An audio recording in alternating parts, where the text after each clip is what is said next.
नमस्कार दोस्तों, स्वागत है आपका आपके अपने YouTube channel concept talk with Purnendu में। और डेली करंट अफेयर सीरीज के अगले वीडियो के साथ मैं हाजिर हूं। चलिए शुरू करते हैं। देखते हैं हमारे आज का पहला प्रश्न। हाल में ही भारतीय टेलीविजन एकेडमी अवार्ड द्वारा द कश्मीर फाइल्स फिल्म को किस पुरस्कार से सम्मानित किया गया?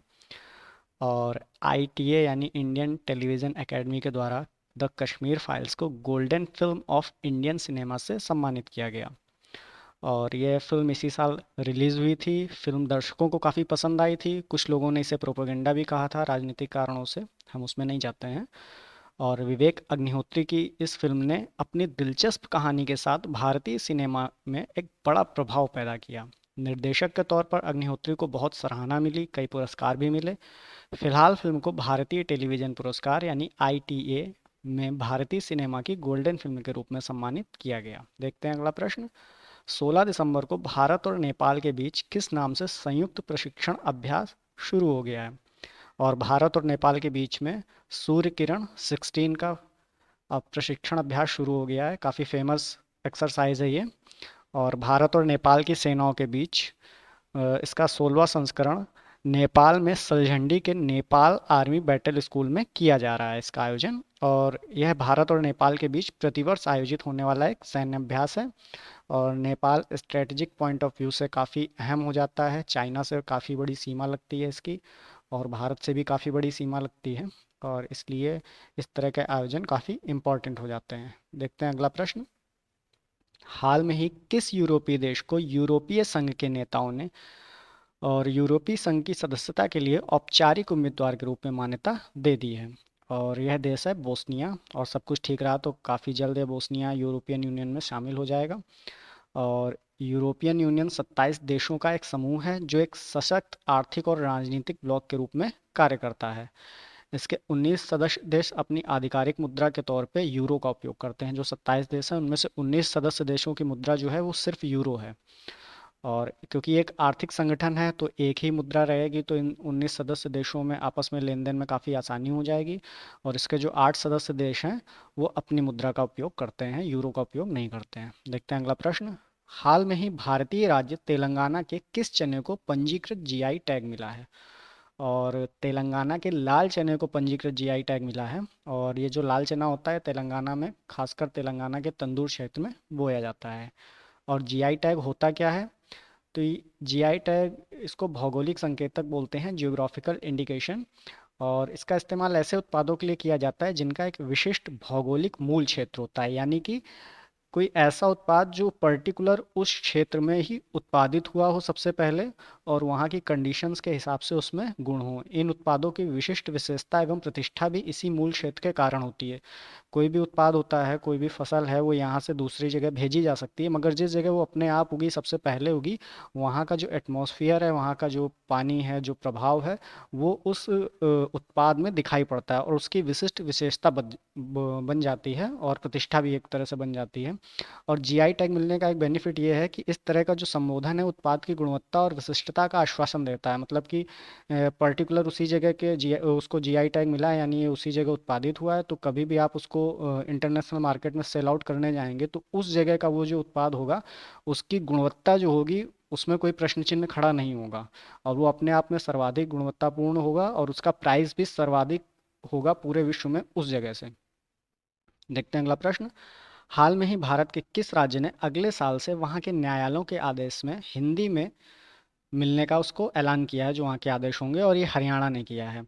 वैसे तो हिंदी राजभाषा है, मगर जो न्यायालय की कार्रवाई है और जो उसके आदेश हैं वो इंग्लिश में ही होते हैं। उसकी कार्रवाई भी अंग्रेजी में होगी, उसका आदेश भी अंग्रेजी में ही मिलेगा।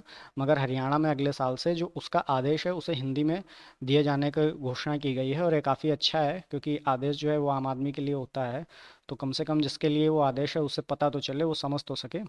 तो सरकार ने जनमानस की सहूलियत को ध्यान में रखते हुए यह निर्णय किया है। दैनिक जीवन में लोग हिंदी भाषा का अधिकतम उपयोग करते हैं। इस उद्देश्य की पूर्ति के लिए हिंदी भाषा आधिकारिक प्रचार प्रसार की आवश्यकता है। लोकतंत्र में न्याय का उद्देश्य यह है कि वादी को अपनी भाषा में जल्दी न्याय मिलना चाहिए और कार्रवाई के दौरान वह अवाक न रहे, उसे समझ में आए। इसके लिए हरियाणा मंत्रिमंडल ने भी जनवरी में एक प्रस्ताव को मंजूरी दे दी है और ये 2023 से लागू हो जाएगा। देखते हैं अगला प्रश्न। भारत कजाकिस्तान के साथ मिलकर किस संयुक्त प्रशिक्षण का अभ्यास कर रहा है, और उस संयुक्त सैन्य प्रशिक्षण का नाम है काजिद 2022। और भारत कजाकिस्तान संयुक्त प्रशिक्षण अभ्यास काजिद 2022 का छठा संस्करण 15 से 28 दिसंबर 2022 तक उमरोई मेघालय में आयोजित किया जाएगा। कजाकिस्तान सेना के साथ संयुक्त वार्षिक प्रशिक्षण अभ्यास 2016 में अभ्यास प्रबल दोस्ती के रूप में स्थापित किया गया था, जिसे बाद में कंपनी स्तर के अभ्यास में अपग्रेड कर दिया गया और 2018 में इसका नाम एक्स काजिन रखा गया। देखते हैं अगला प्रश्न। इंडिया वाटर इम्पैक्ट समिट्स का मेजबान कौन सा शहर है, और इसकी मेजबानी की जा रही है नई दिल्ली के द्वारा। केंद्रीय जल शक्ति मंत्री गजेंद्र सिंह शेखावत ने नई दिल्ली में इंडिया वाटर इम्पैक्ट समिट के 7वें संस्करण का उद्घाटन किया। इस वर्ष के शिखर सम्मेलन की थीम है restoration and conservation of small reverse in a large basin.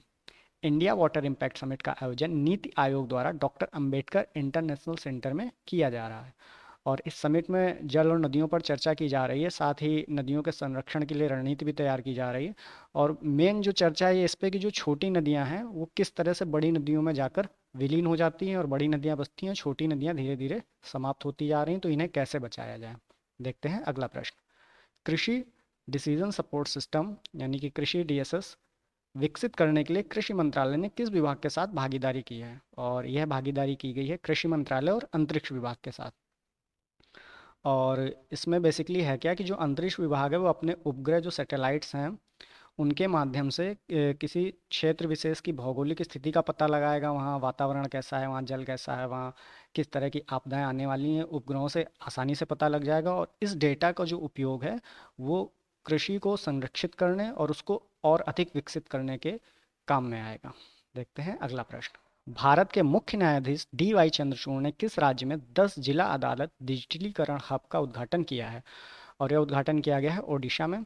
और भारत धीरे धीरे अदालती क्षेत्र में डिजिटाइजेशन के तौर पे आगे बढ़ रहा है और उसी के क्रम में यह एक घटना है। और शुरुआत में जो है ये कटक, गंजाम, संबलपुर और बालासोर में प्रायोगिक आधार पर यानी पायलट प्रोजेक्ट के तौर पर किया जाएगा और बाद में धीरे धीरे इसे आगे के 10 जिलों में और आगे और भी बढ़ाया जाएगा। देखते हैं अगला और आखिरी प्रश्न। बेपोर उरु किस राज्य का प्रमुख उत्पाद है, और यह उत्पाद है केरल का। बेपोर उरु क्या है, तो यह एक तरह की नौका है। केरल के कोझीकोड जिला पर्यटन संवर्धन परिषद ने प्रसिद्ध बेपोर उरु जो कि एक नाव है उसके लिए भौगोलिक संकेतक GI टैग के लिए आवेदन किया है। और क्यों किया है, GI टैग मिल जाने से क्या फ़ायदा होगा ये मैं आपको बता चुका हूँ।